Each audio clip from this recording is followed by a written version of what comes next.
Hello बच्चों, आज मैं आप लोगों को क्लास 9th का जो आपके पास चैप्टर नंबर 10 है सर्कल्स, उससे रिलेटेड यहाँ एक क्वेश्चन कराने वाली हूँ। Prove that any cyclic parallelogram is a rectangle. आपको ये प्रूव करना है कि कोई भी एक साइक्लिक पैरेललोग्राम जो होगा वो रेक्टेंगल होगा।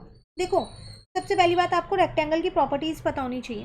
रेक्टेंगल के सारे एंगल 90 डिग्री होते हैं और उसके अपोजिट साइड्स जो है वो इक्वल और पैरेलल होती हैं, है ना।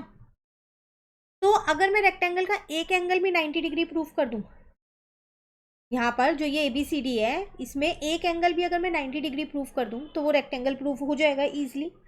तो हम क्या करते हैं, यहाँ पर पहले जो ये साइक्लिक पैरेललोग्राम है ना, इसकी प्रॉपर्टीज़ का यूज़ करते हैं। तो हमें पता है कि पैरेललोग्राम की तो अपोजिट एंगल्स और अपोजिट साइड्स इक्वल होती है। तो मैं यहाँ पर ये कह सकती हूँ कि जो एंगल B है वो एंगल D के इक्वल होगा। सिमिलरली जो एंगल A है वो एंगल C के इक्वल होगा। तो रीजन में हम यहाँ लिख सकते हैं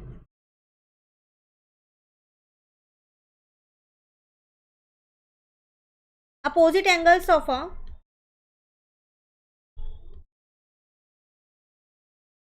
पैरेललोग्राम आर इक्वल। ये पैरेललोग्राम की प्रॉपर्टी है। साथ के साथ साइक्लिक पैरेललोग्राम या फिर ये कहूँ साइक्लिक क्वाड्रिलेटरल की एक प्रॉपर्टी होती है कि जो उसके अपोजिट एंगल्स होते हैं ना, उनका सम 180 होता है।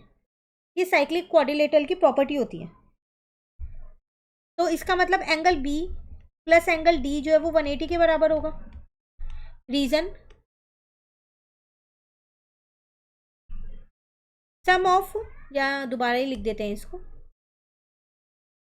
इन साइक्लिक क्वाड्रिलेटरल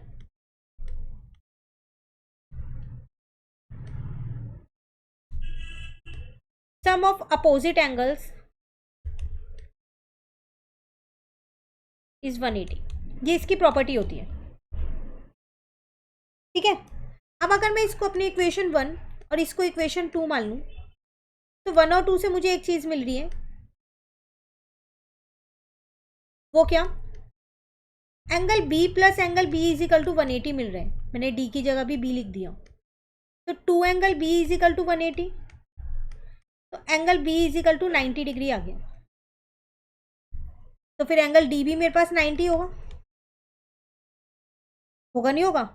तो दो एंगल्स मेरे 90 आ गए हैं, तो बाकी के दो एंगल्स भी फिर 90 होंगे ना, A और C। तो hence ABCD is a rectangle. कर दिया हमने प्रूफ कि एक रेक्टेंगल है।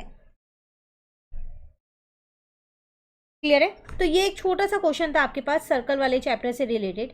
और क्वेश्चंस भी चैनल पे अपलोड है, आप वहाँ से कर सकते हैं। वीडियो अच्छी लगी आप लाइक ज़रूर करना। फ्रेंड्स के साथ भी इन वीडियोस को आप ज़रूर शेयर कीजिएगा। Thank you.